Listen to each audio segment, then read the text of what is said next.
નમસ્કાર મિત્રો, ખેતી પરિવર્તન ચેનલમાં તમારું સ્વાગત છે. દેશ દુનિયાના મોટા સમાચાર લઈને અમે હાજર છીએ. સમાચાર ઉપર એક નજર કરીએ તે પહેલા ચેનલમાં નવા છો તો ચેનલને જરૂરથી સબસ્ક્રાઇબ કરી લેજો. કેન્દ્ર સરકારની મહત્વની જાહેરાત, નેશનલ હાઈવે પર લગાવશે કોરવાળા સાઇનબોર્ડ.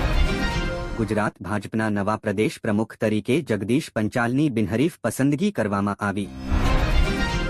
જામનગરમાંનું મેગા ઓપરેશન, એક સાથે 25 પેઢીઓ પર દરોડા, 100 કરોડથી વધુના કૌભાંડની આશંકા. અરબી સમુદ્રમાં શકિત વાવાઝોડું સક્રિય, સૌરાષ્ટ્ર, કચ્છ અને રાજસ્થાનના ભાગોમાં વરસાદની શક્યતા. બાબરા નજીક અકસ્માત, કન્ટેનર ટ્રકે બાઇકને હડફેટે લેતા મહિલાનું ઘટના સ્થળે જ કંકમાટીભર્યું મોત. ફાટી ગયેલા દસ્તાવેજોને કારણે 32 વર્ષ જૂના હત્યા કેસમાં 5 આરોપી નિર્દોષ. રામલીલામાં ભાજપના નેતાની દબંગાઈ, રૂપિયા ઉડાવવાનો વિરોધ થતા ભાજપ નેતાએ કમર પરથી પિસ્તોલ કાઢી. ભાગેડુ નીરવ મોદીને ભારત લાવવા એજન્સીઓએ કવાયત તેજ કરી. ભારે વરસાદની આગાહીના પગલે માતા વૈષ્ણોદેવી યાત્રા 3 દિવસ માટે સ્થગિત.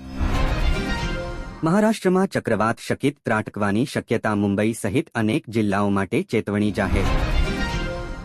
કરૂર દુર્ઘટના પર મદ્રાસ હાઈકોર્ટ, લાલઘુમ, વિજય થલપતિ અને પોલીસને ફટકાર. કેન્દ્ર સરકારે કફ સિરપ અંગે એડવાઇઝરી જાહેર કરી, બાળકોને કફ સિરપ ન આપવા ભલામણ. રવિ પાકોના ટેકાના ભાવમાં સરેરાશ 4 થી 10% વધારો, ઘઉં, ચણા, રાયડાના ભાવમાં મોટો વધારો. દિવાળીના 10 દિવસ પહેલા જ સૌરાષ્ટ્ર રાજસ્થાનની ટ્રેનોમાં વેઇટિંગ લિસ્ટની લાંબી લાઇન, મુસાફરો હેરાન.